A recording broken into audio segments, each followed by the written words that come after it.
علامہ بدر صاحب، ایک تو میری خواہش ہے کہ آپ اس آیت مبارکہ کا مکمل متن ہمیں سنائیے، اس کا ترجمہ اور شان نزول پر کچھ ارشاد کیجیے۔ جی بہت شکریہ ڈاکٹر صاحب۔ بسم اللہ الرحمن الرحیم۔ اللہ تعالیٰ سورۃ آل عمران میں فرماتے ہیں کہ وَلَا تَحْسَبَنَّ الَّذِينَ قُتِلُوا فِي سَبِيلِ اللَّهِ أَمْوَاتًا، کہ تم ہرگز جو میری راہ میں شہید ہو گئے انہیں مردہ گمان نہ کرو، سبحان اللہ، بل احیاء عند ربہم یرزقون، وہ زندہ بھی ہیں، انہیں رزق بھی دیا جاتا ہے۔ کیا بات ہے۔ اب میں سورۃ بقرہ کی ایک اور آیت لے رہا ہوں اس کی تائید کے اندر۔ اللہ تعالیٰ فرماتے ہیں وَلَا تَقُولُوا لِمَن يُقْتَلُ فِي سَبِيلِ اللَّهِ أَمْوَاتٌ، کہ جو میری راہ میں شہید ہو جائیں تم نے ان کو مردہ نہیں کہنا، بل احیاء وَلَٰكِن لَّا تَشْعُرُونَ، کہ وہ زندہ ہیں اور تمہیں اس کا شعور بھی نہیں ہے۔ یہاں شعور کی بات کر کے اللہ تبارک و تعالیٰ نے ہماری عقل کی نفی کر دی کہ تمہاری عقل کی رسائی رسوخ اور ایکسیس وہاں تک نہیں ہے کہ یہ لوگ کیسے زندہ ہیں۔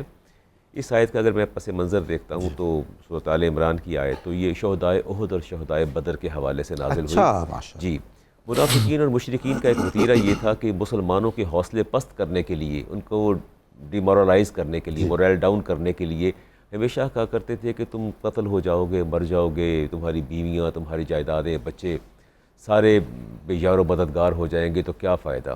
اللہ تعالیٰ نے پھر ان کے اس تصور کی، اس خیال کی اور اس پروپیگنڈا کی اللہ تعالیٰ نے پھر نفی فرمائی، رد فرمایا۔ اللہ تبارک و تعالیٰ نے فرمایا کہ دیکھو موت تو تمہیں آنی ہے اور تو قضاء و قدر کا فیصلہ ہے، وہ ہو کے رہنا ہے، طبعی موت آ جائے یا تمہیں قتل تمہارے مقدر میں لکھا ہے تو کہیں اور بھی ہو جائے گا، یہ مت بھولو۔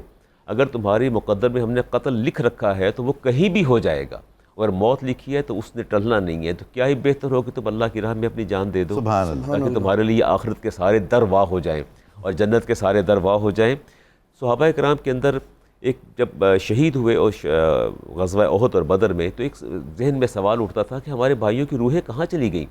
تو اللہ تبارک و تعالیٰ نے پھر یہ آیات نازل فرمائی۔ میرے نبی نے تب ارشاد فرمایا کہ دیکھو میری بات سنو، تمہارے بھائیوں کی روحیں اللہ تبارک و تعالیٰ نے جنت کے سبز پرندوں کے پوٹوں کے اندر محفوظ کر دی کمال ہے، وہ وہاں سے نکلتی ہیں اور جنت کی نعمتیں کھاتی ہیں اور واپس آ کے عرش کی قندیلوں کے ساتھ معلق ہو جاتی ہیں۔ سبحان اللہ۔ اور اس وقت انہیں فکر لاحق ہوتی، یا اللہ تیری اتنی نعمتیں شہداء کے لیے، ہمیں موقع عطا فرما کہ ہم جا کے دنیا میں بتائیں کہ کہیں تمہارے شہادت کے جذبے کمزور نہ پڑ جائیں، تمہارے جذبے ناتواں نہ ہو جائیں، تمہارے جذبات کو دعاتشا کرنے کے لیے ہم پیغام دینے آئے۔ تو اللہ نے فرمایا کہ یہ پیغام میں خود دے دوں گا تمہارے بھائیوں کو۔ کیا کہنے، تو پھر یہ پیغام اللہ تبارک و تعالیٰ نے دیا۔ اور میں یہاں ایک بات حدیث لینا چاہوں گا جی، رسالت شہید کا معنی ایک جو ہے وہ حاضر ہونے کے بھی ہے۔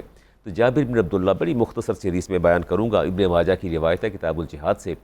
آپ نے فرمایا کہ جابر کہ آپ جانتے ہیں کہ اللہ تبارک و تعالیٰ نے آپ کے والد عبداللہ بن عمر بن حرام ان کے ساتھ کیا معاملہ کیا ہے؟ یا رسول اللہ مجھے پتہ نہیں۔ فرمایا اللہ تعالیٰ نے بغیر حجاب کے کسی سے کلام نہیں کیا، لیکن آپ کے والد واحد وہ شخصیت اللہ نے بغیر حجاب کے کلام فرمایا جو شہید ہوئے۔ تو فرمایا کیا تمہیں بتانا تو کہ آپ کے والد سے میرے رب نے کلام کیا فرمایا ہے؟ ڈاکٹر صاحب بس پر میرے پاس وقت نہیں وغیرہ میں ایلیبریٹ کرتا۔ فرمایا میں وہ کلام جو فرمایا وہ کلام بھی میں آپ کو بتانا چاہتا ہوں۔ کیا بات ہے! اب یہ خبر کہاں تک جاتی ہے، جتنی ایلیبریشن کی جائے کم، میں کیسا علم تھا میرے نبی کا۔ فرمایا یا عبدی، کلام اب کلام الہی کیا تھا، یا عبدی تمنا علیہ اوتی کا، اے میرے بندے یہ وہ کلام ہے جو براہ راست خدا نے رب نے فرمایا اور حضرت جابر کے والد سے فرمایا، اور اس کی خبر دے رہے ہیں رسالت مآب علیہ السلام۔ فرمایا رب نے پوچھا یا عبدی تمنا علیہ اوتی کا، تمنا کرو میں تمہیں کیا عطا کروں گا، آپ کیا چاہتے ہیں؟ تو کہا قولا یا ربی تو ہی نہیں، یا اللہ مجھے ایک مرتبہ پھر حیات دے دے، فاقتل فیک ثانیہ، تاکہ میں تیرے راہ میں ایک مرتبہ اور شہید ہو جاؤں۔ تو رب نے فرمایا کہ نہیں، میرا جو طریقہ ہے اور میں نے جو سنت ہے اس کو میں نے طے کر دیا ہے، اب آپ واپس نہیں جا سکتے۔ تو گویا اتنا بڑا اعزاز شہداء کے لیے کہ جب وہ دنیا سے رخصت ہوتے ہیں تو اللہ تبارک و تعالیٰ کی فرشتے بھی ان کا استقبال کرتے ہیں، اور باقی جو ہے وہ علامہ صاحب شہید کیا اسماء حسنہ الہی میں بھی شامل ہے؟ بالکل بالکل شہید، اور اللہ کے رسول بھی شاہد ہیں؟ بالکل شاہد ہیں، اور بڑی تفصیل سے بات آتی ہے چونکہ ہمارے پاس وقت محدود ہوتا ہے، وگرنہ تو ہمارے مفتی صاحب کلام کرے تو